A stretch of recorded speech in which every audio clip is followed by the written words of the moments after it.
Our second lecture of this course would be Introduction to Money and Monetary Systems. Money is a phenomenon that is a fact of life. It is everywhere, and at the same time there is quite a bit of misunderstanding what it actually is.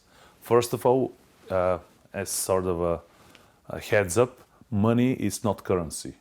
Actually, it is broader term and it includes many more things.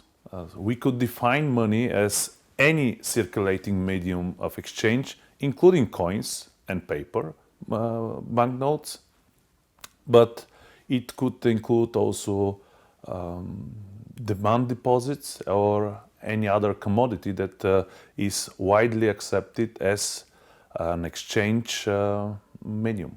For the purpose of economics, however, money actually has three distinct uses, some of which are not adequately covered in the before mentioned definition.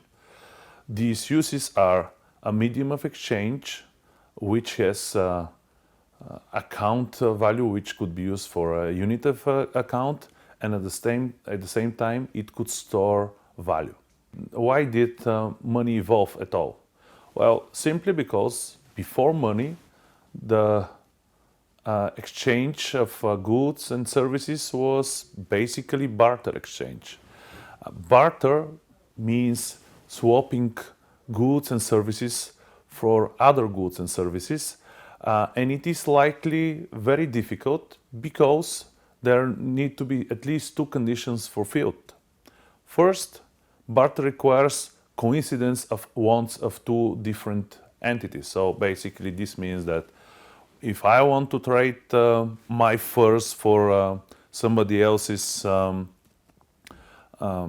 rice, I will need to have exactly at the same moment me having extra furs and the other person having extra rice, and at the same time me wanting rice and he wanting furs. Basically, this is a very hard set of conditions to be achieved.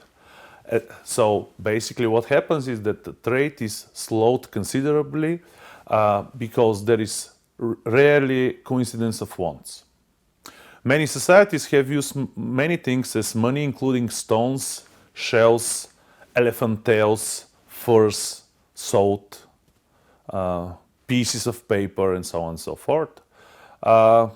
Some of these types of money have withstand the test of time. Some of them have disappeared into our past. Nowadays, the system is obviously mainly paper money backed by a government. But let's take a look a bit down the history lane and see what has occurred so far in the last several thousand years. The evolution of money has passed through several phases. First, we used to live in a barter system where when everyone had to exchange his or her own goods for other goods and services. Next, there was a phase of commodity money when a given commodity was used as a money. So, for example, on a given market, we could use seashells as a universal exchange unit. After that, of course, came the time of paper money. Paper money started their existence in China. Nowadays, we could say that some additional instruments are used for money. Currently, we are in the era of a new development of the money market, which is the emergence of electronic money. Some words about the barter system that we used to participate in several thousand years ago. Barter system involved the direct exchange of goods and services for other goods and services, and it was very difficult to have any sort of trade for the following reasons. Lack of double coincidence wants, which means that It was really hard to find somebody that wanted exactly your goods and willing to trade his goods. At the same time, you were willing to get his goods and willing to trade your goods for him. There was a lack of common measures of values. There was difficulties in storing value. So it is very hard to store value in, let's say, sheep fur, because they get spoiled over time. There wasn't any sort of borrowing and lending and any sort of deferred payment. Basically, whatever you have in your pockets, you use it for payment, and that's that. So trade was low due to that fact. Some of the goods that could be used for barter were basically indivisible. If you would like to sell a cow, for example, you could only sell the whole cow, not half of it. So next, it came the time for commodity money. Commodity money meant that a given good was widely accepted as a sort of money on a given market. For example, rounded shaped stones, or elephant tails, or metallic tools. What is the problem with the commodity money is that an accepted commodity on one market was unaccepted commodity on another. So basically, if you needed to trade on another market, you needed to keep other positions, other goods for money. Next, in the late several hundred years, the emergence of paper money came true, and paper currency that circulated for transaction-related purposes have been around for the several hundred years. They did not have value of their own, but there was somebody to back the value. So basically, there is somebody to give a guarantee that this piece of paper worth something. The printing of paper money is typically regulated by a country, typically by the central bank or treasury, in order to keep the flow of money in line with the monetary policy. Something that the new wave of electronic money is disrupting heavily. Speaking of electronic money, they are the newest trend in finance, of course. In the last tens of years, let's say last 30, 40 years, transactions became more and more over internet and over electronic devices. So all the financial institutions started storing electronic votes instead of physical votes. And there are two directions of development of electronic money. One was the emergence of electronic payments through credit cards and debit cards, of course. And the other was the newly arrived concept of cryptocurrency. There is an important remark here to be said. There is a distinguished difference between electronic money and cryptocurrency. Typically, with electronic money, the money supply held on computer systems are under central control. For example, bank or state financial institution. Whereas in the cryptocurrency, the security is kept by a mathematical algorithm, and the main principle is distributed consensus, where everyone knows who owns what. So this is a big difference. In the coming lectures on the next levels, we are going to have time for special discussion on cryptocurrency. So now that we know the evolution of development of money, let us speak some about the function of money. There are different opinions among researchers on what are the functions of money. I'm going to use the widest possible description here in which money have 5 different distinguished functions. First of all, it is the function of medium of exchange. Next is the function of unit of account. Next is the function of storage of value. Next is the function of standard for deferred payments. And finally, easing of transfer of value. On the medium of exchange, which is the first and most important function of money, by definition, medium of exchange is anything that is used to determine value during the exchange of goods and services. Money allows us to use system of trade beyond the barter system. Your money acts as a common ground for determining the value of the deal that we are making. At the same time, next important function of money is money as a unit of account. Money can be used as means to compare the values of goods and services. They can be used as quantitative estimation of what do we have, and they could be used for accounting, and they could be used for storing information and analysis of their value. Money as a unit of accounts allows us to compare similar offers for goods and services and determine the best value.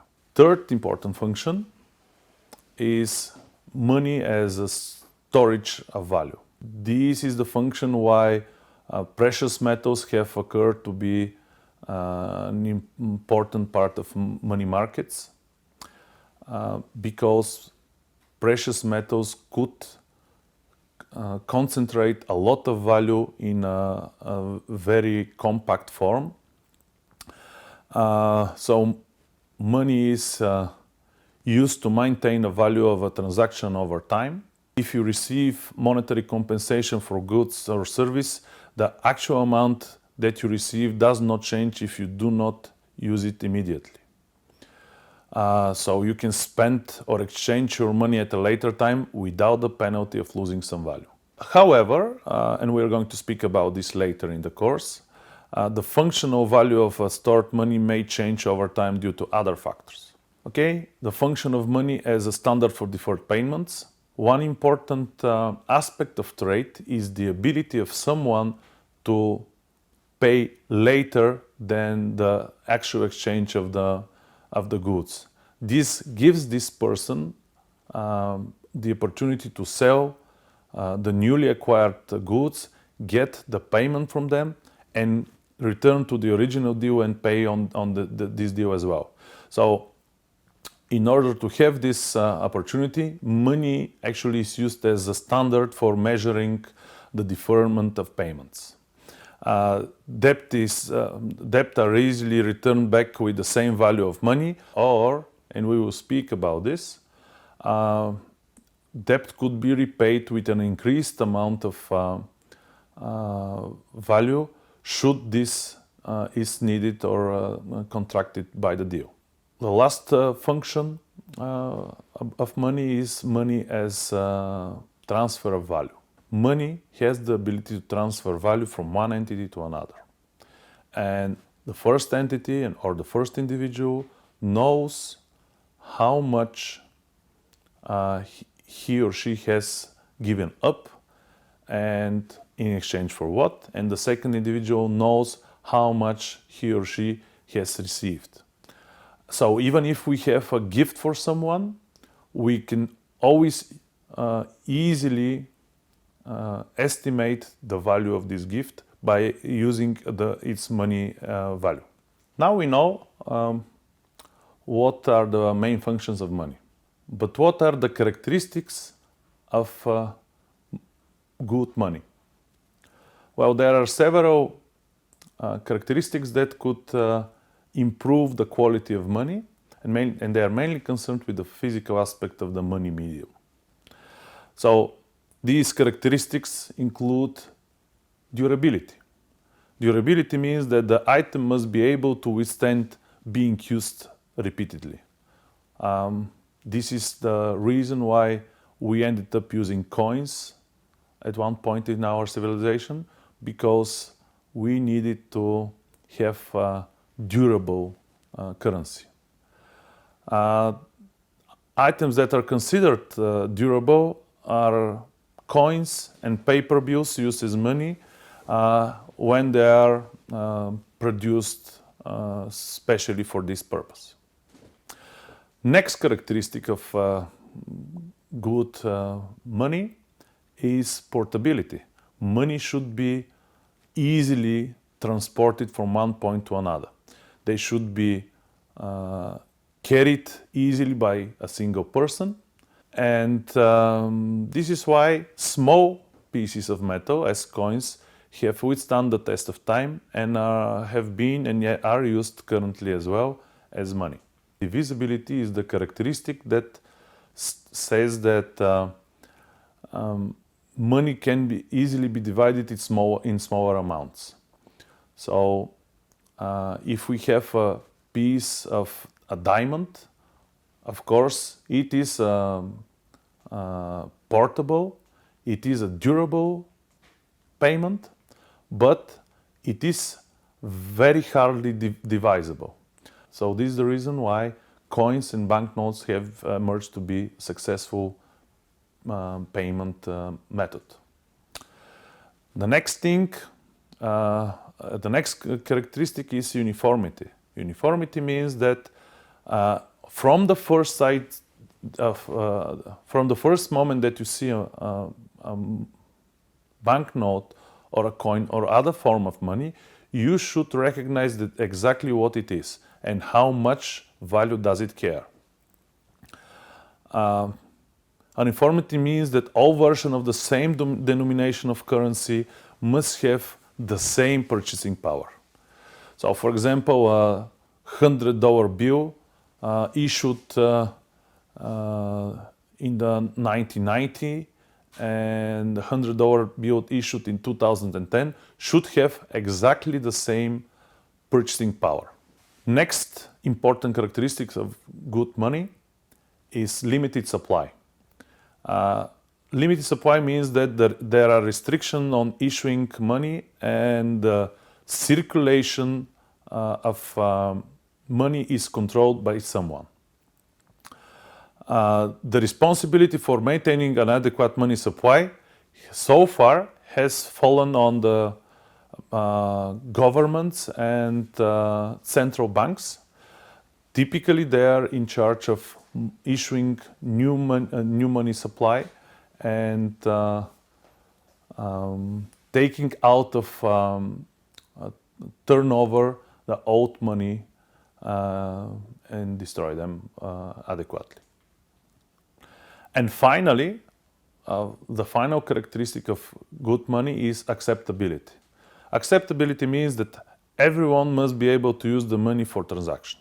For example, in the United States, this is indicated on the paper bills by the notion the note is legal tender for all debts, public or private.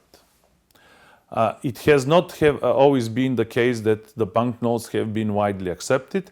There was a rather interesting part of financial history when there were many issuers of banknotes and not all of them were widely accepted. Even now, there are several national currencies that are not widely accepted across the world, and in order for the people holding such money to purchase something from outside of their country, typically they need to have some sort of exchange of money beforehand. Speaking of money supply, there are three types of money aggregates, and all of them are different on the basis of their liquidity. Liquidity means the ability of a currency or types of money to be spent quickly without any additional expenses. So the three aggregates are called M1, M2, and M3, where the M1 is the narrowest definition of money. Hence M1 is the most liquid. M1 includes all currencies, coins and paper money that are in public. all checkable deposits that are easily converted to paper money and can easily be spent.